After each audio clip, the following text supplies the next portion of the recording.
Hey, this is Kathy Hammonds from kathammonds.com. Today I'm going to talk about feet.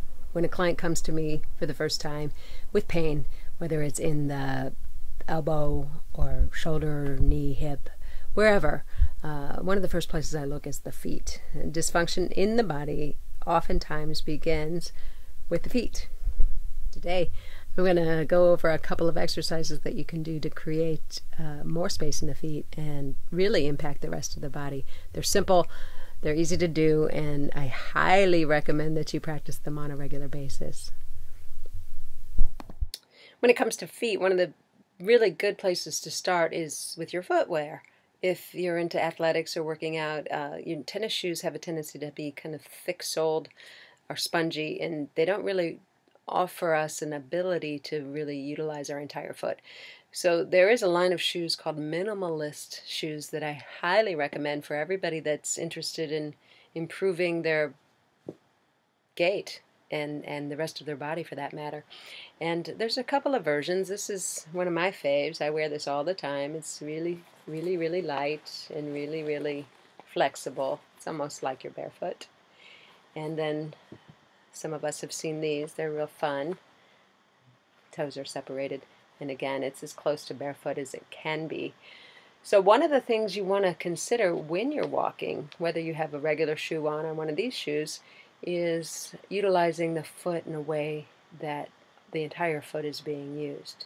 And that radiates up the body, and the whole body gets a balanced workout.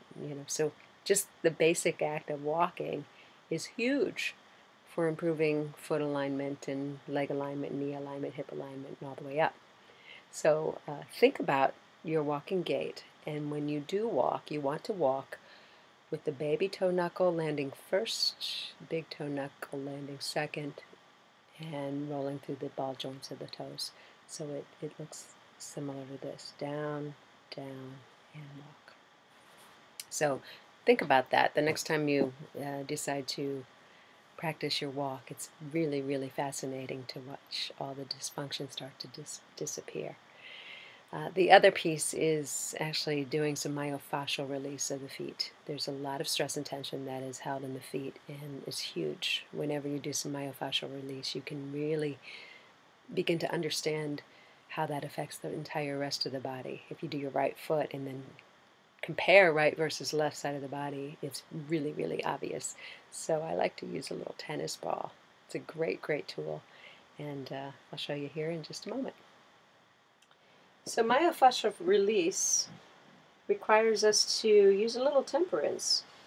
And when we're talking about the feet, if this is new, we really want to make sure that we're not overdoing it. So test it out by maybe working at 50% of effort, not too much.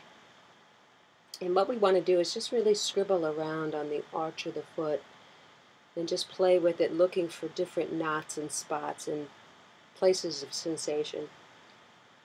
And you can spend, 15, 20, 30 seconds, minute and a half, just build up and gradually just see how you respond.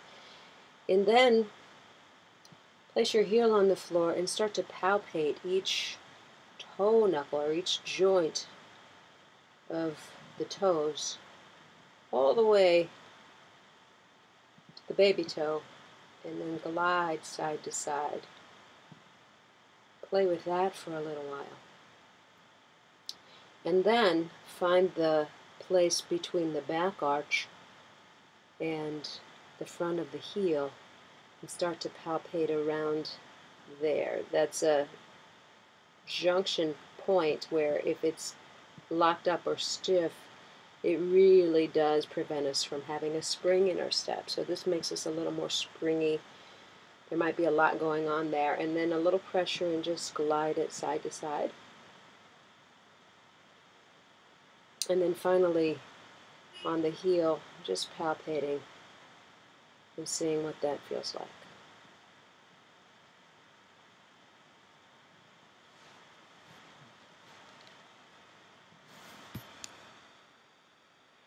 Okay, I hope that was helpful, and good luck with it. I hope it feels wonderful and it starts to create a lot of new interest in rejuvenating the body. It's really, really awesome, awesome work. Okay, until next time, stay vibrant.